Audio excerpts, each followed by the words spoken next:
Welcome to The Real Factor. My name's Thor. And I'm Ed. And today we're going to talk about Guardians of the Galaxy, which came out in 2014. It's in preparation, we're doing it in preparation of the one that's coming out this year. Right. This is James Gunn's first Marvel film and the first of a trilogy, which, like I said, Thor was saying that the next was coming out next month. So we want to go ahead and get our thoughts on the first two. So Guardians of the Galaxy is basically about a team of people that eventually, through all kind of circumstances, band together, and they have this special orb that everybody wants, and they basically kind of get back to the planet Xandor and protect it from Thanos' minion, Ronan. Yes, thank you. Yeah, coming off the tongue. That's a very simplified version of this whole thing. But this movie was really kind of a surprise when it came out. It came out in August of 2014. It was Marvel's first kind of unknown property. It obviously had a comic book background, but it wasn't very well known. And when they announced this, everybody was kind of like, well, who the hell are the Guardians of the Galaxy? Yeah. This band, they're run by a raccoon and a tree. So that's going to fail. Right, exactly. And so everybody, a lot of the critics out there, the DC fans, were hoping that this was going to be Marvel's kind of first failure, which it was anything but. It was a huge success and catapulted through Chris Pratt into like a superstardom. Yeah, it did. Yeah, because he was on the one TV show, was it Parks and Rec? Yes. And then this just shot him now. He's in all kinds of movies. Well, it was this, and then back to back with Jurassic World just threw him into another level. Some guys got all the luck. I don't know. But no, yeah, it was. With this band of characters that weren't highly touted, like Thor and Hulk and some Iron Man and things like that. This wasn't supposed to go anywhere, but now it hasn't overtaken them, but it's caught up to them.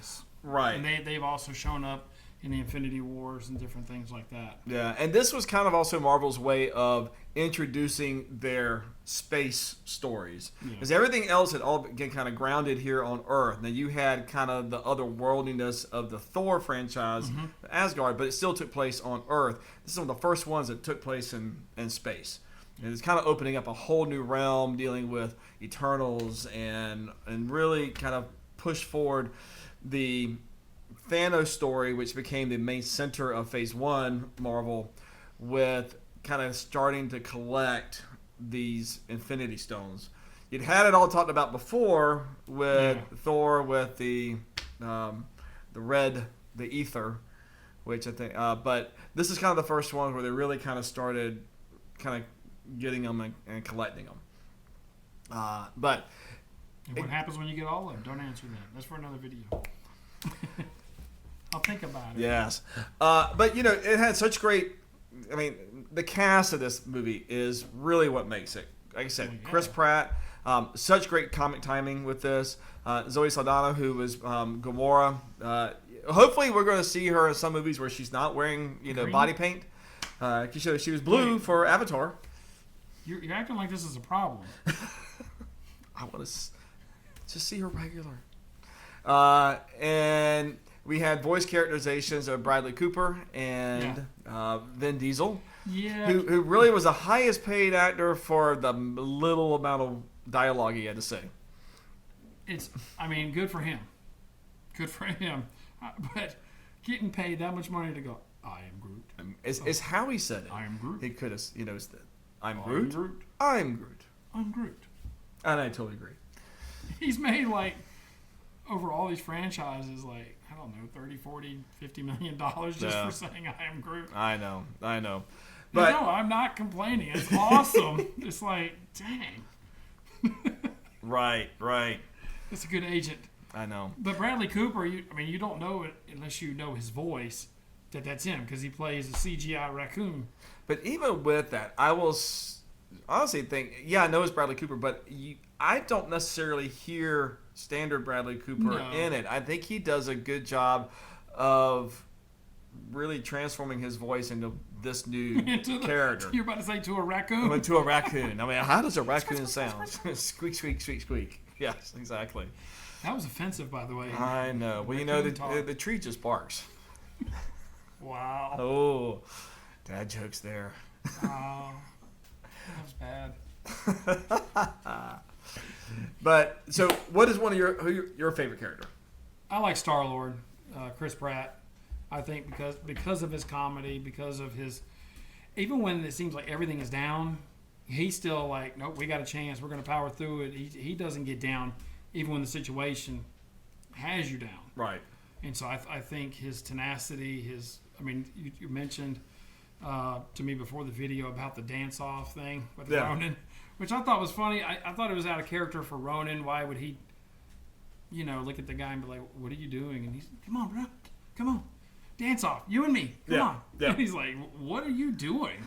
And I guess it was so foreign to him that it literally paused him in his destruction. Right. To go, I'm just distracting you. So anyway, no, I think Star-Lord was mine. I mean, there's so many good characters, but that's mine. What about yours?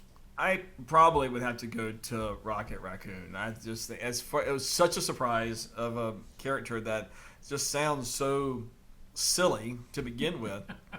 And the thing with Rocket, and really with this whole movie, is that not only it's the comedy, it's the action, but it has so much heart in it as well.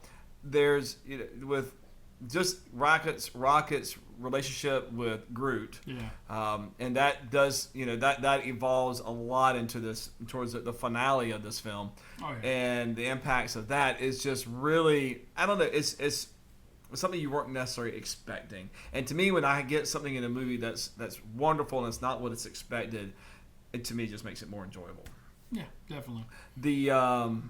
Well, you almost figured he was going to be like when you first saw him, or I did, I thought he was going to be like a little comedy, right, fun little thing, but he was so serious and so gung-ho, and yes, he had no fear.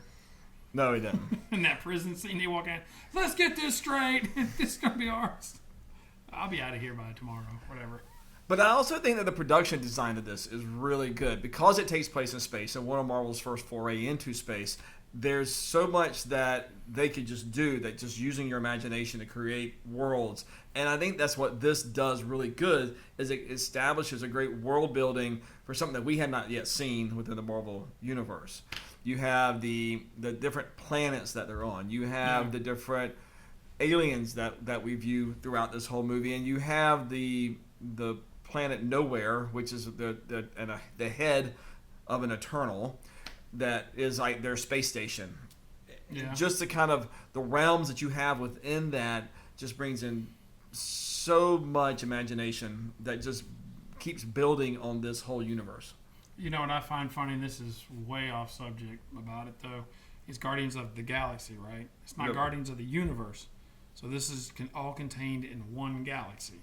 Yes. And the same thing with when I think of Star Wars, it's like in a galaxy far, far away. Well, that's just in a galaxy, and that's one space saga. Imagine what's in the other galaxies. I know. So there's other Guardians out there. Maybe they'll team up one day. I don't know. Yeah. And I think DC must be in another galaxy. They missed the mark big time. They did. On so many things. And they have such great characters, though. But they just keep rehashing the same crap. Excuse my language. All the time. Yep. How many Batman do you really need? If you love Batman, I'm sorry, he's awesome. I love Batman. I like all the different narrations. Do you? Yes, I do. Make it fresh. Make it fresh.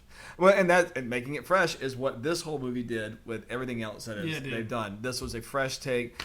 James Gunn knocked it out of the park with this, and that's why I believe that these people need to take chances like this when they make films, is to make things fresh. Because audiences really don't want to see the same thing hashed over and over and over again. We want to see something new and exciting. Yeah. So when you give us a world, you give us characters that we want to care about, people will go see it and they'll back it.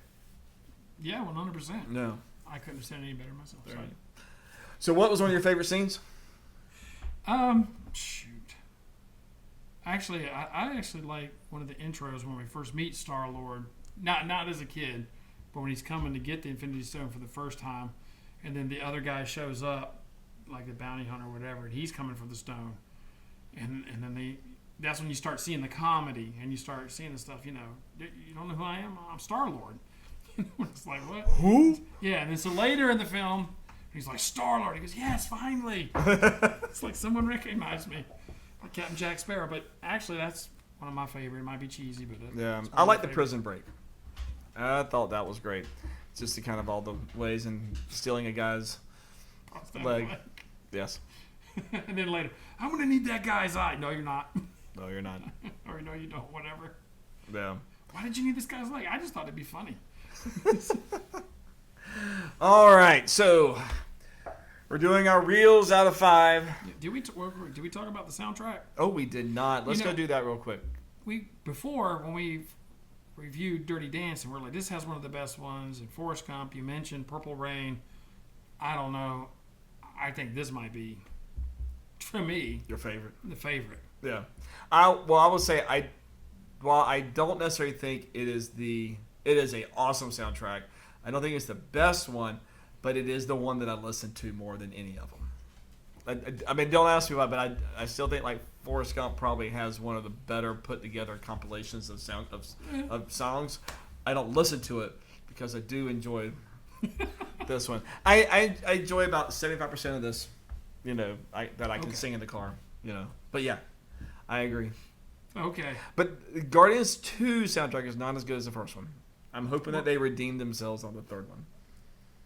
We need good songs. Their music budget on the first one. But that's the whole thing is kind of like you only have everything on his little cassette tape that he has. Yeah. So, that was like with the second one. They found another cassette, which I thought was... That was in the present that his mom gave him. Right, that's what I'm saying. That's how they got another soundtrack for the second movie. Got it on a cassette tape from his mama. He had to wear that tape wouldn't work anymore after all. He listened to it. But anyway, where did he keep finding batteries for the thing? Oh, that's what I wanted to know. Maybe they kept making trips back to Terra, and they had to go get batteries. But did they get a pencil to go so whenever it got caught and had to rewind the cassette tape back?